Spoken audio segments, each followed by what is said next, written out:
Hi, my name's Belinda, and I directed this movie. And my name is Taylor, and I helped her make the movie.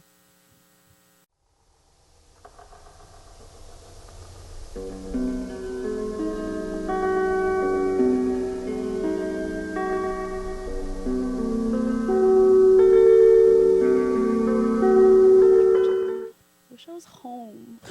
Yeah, me too. I live in Sunshine. fucking Olympia, like it's fucking overcast all the time. It's overcast today, in fact.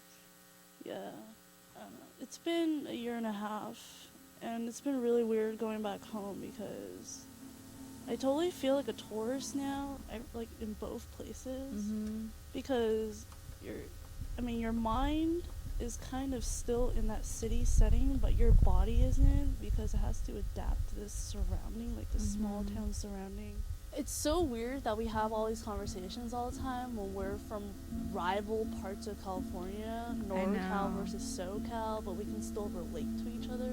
I know. When I first met you, I admit I was a little bit afraid to tell you that I was from LA because I thought you were gonna bite my head off and be like, "Yeah, you're from LA." The thing is, like, I've had to adapt, and it's been really weird, like going on the bus here, especially where I live in the fucking boonies right now, and I have to get on the fucking bus, and there's all these like rednecky Washington people, and they're all like staring at me, and they just assume that I'm a foreign exchange student, but then I'm on the phone, I'm talking to my parents, I'm talking to you, I'm talking to somebody else, and fluent English, obviously, because I was born and raised here. Yeah. And I get this look, and it wasn't until I got here, it wasn't until I left San Francisco and I actually tried to adapt to Olympia and really see it for what it was and really see it from that point of view and really opening my horizon up, that I felt like a Chinese American, and I felt like I was having an out of body experience, and I actually felt like I could see my own skin.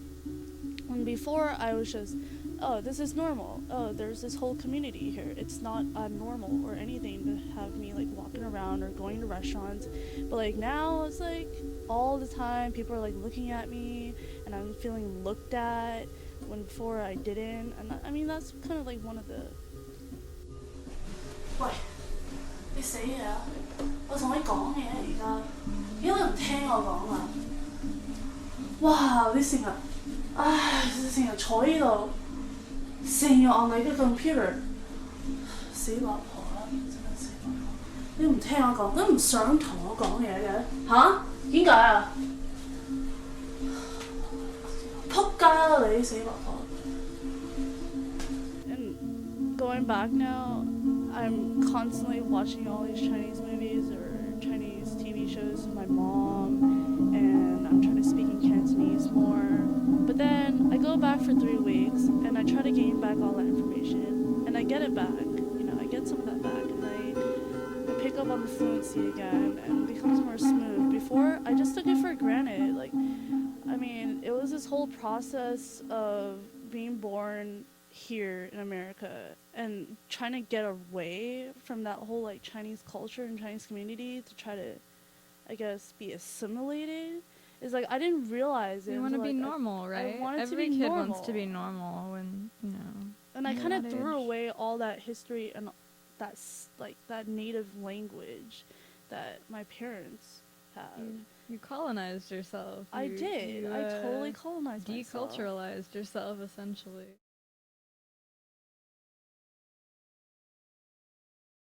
Sometimes I wonder why there are so many brands for one layer of food. Why does there need to be so many choices for peanut butter?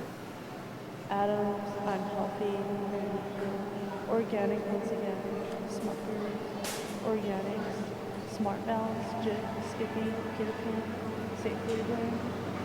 Does it matter how much variety and choices you have? Do our tongues really get that concentrated? Do they really have so many categories of flavor and taste that everything has to be compacted this way? Do we all just determinedly walk headstrong into the fog? Let our vision become clearer?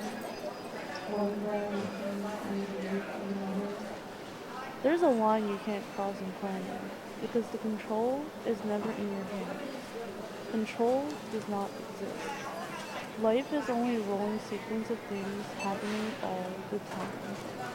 One cut jumping to the next. Everything is prepackaged, stemming from the root. And then we're told to breathe, to crawl, to walk, to run.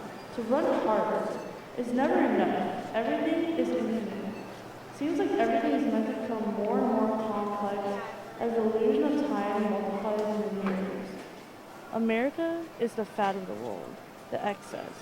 Constantly gorging, inflation everywhere. Nothing is ever truly new.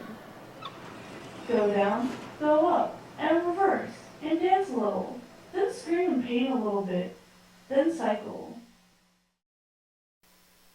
Then, whenever the adrenaline declines, however much it does, you feel how tired you actually are.